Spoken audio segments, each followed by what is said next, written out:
दुर्गा सप्तशती अथ मूर्ति रहस्यम।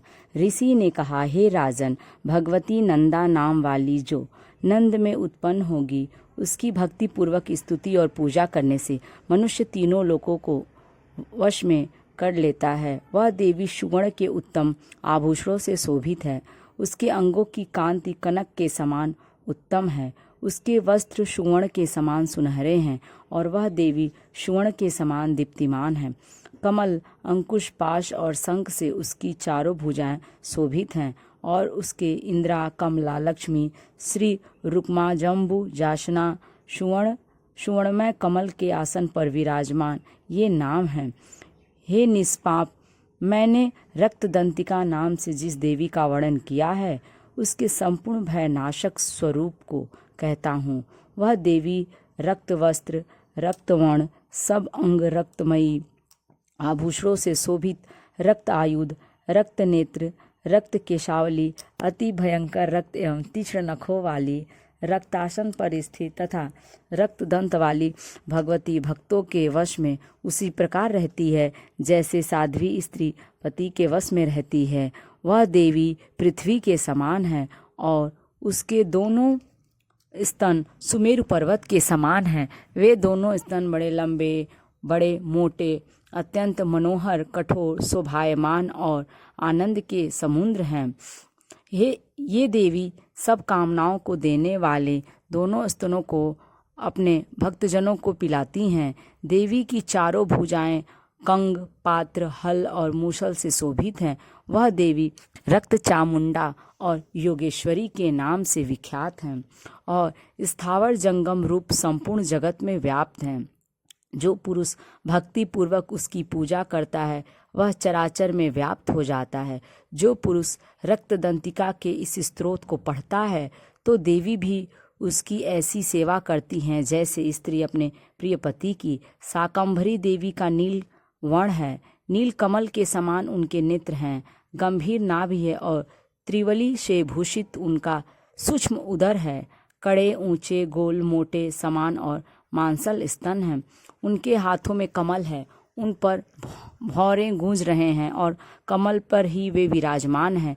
पुष्प, पल्लव, मूल और फल से युक्त अनेकों सुंदर रसों वाले, क्षुधा, तृषा, मृत्यु और वृद्धावस्था को दूर करने वाले शाक समूह तथा चमकते हुए धनुष को धारण करती हैं।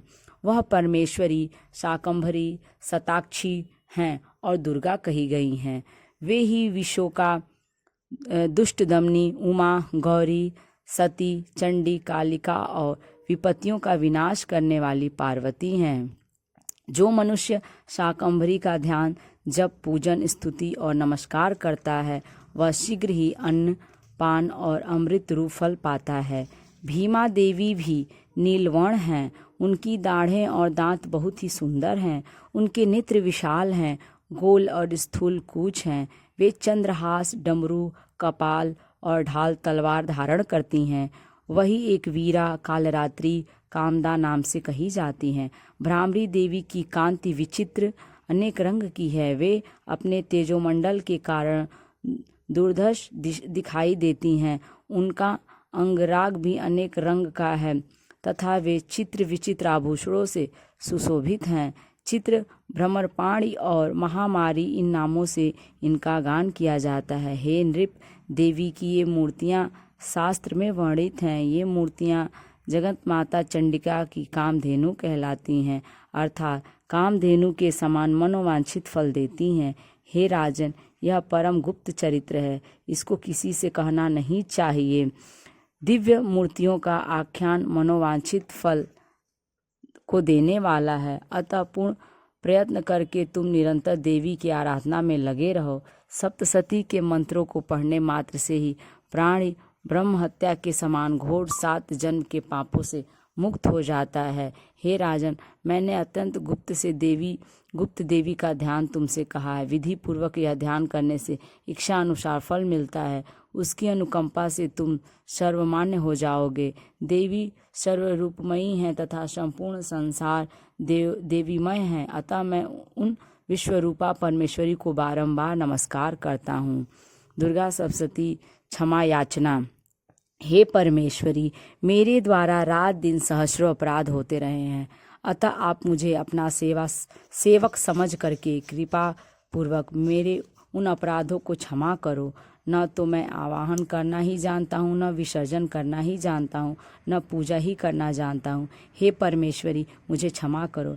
हे सुरेश्वरी, मैंने जो मंत्रहीन, क्रियाहीन और भक्तिहीन पूजन किया है वह सब आपकी दया से पूर्ण हो। सैकड़ों अपराध करके भी भक्त आपकी शरण में आकर केवल जगदम्ब कहकर ही मोक्ष को प्राप्त करते हैं, जिसे ब्रह्मादि देवगण भी पाने में असमर्थ होते हैं।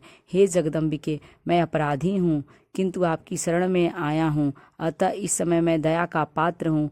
तुम जैसा चाहो वैसा करो। अज्ञानवश या बुद्धिभ्रम होने के कारण भूल से जो कुछ भी मैंने कम या अधिक गलती कर दिया हो, हे देवी, हे परमेश्वरी, सब अपराध को क्षमा करो और प्रसन्न हो। हे जगत माता, हे कामेश्वरी, सच्चिदानंद स्वरूपणी परमेश्वरी, आप प्रेम पूर्वक मेरी यह पूजा को स्वीकार करो और मुझ पर प्रसन्न हो। आप गुप्त से भी गुप्त की रक्षा करने वाली हो।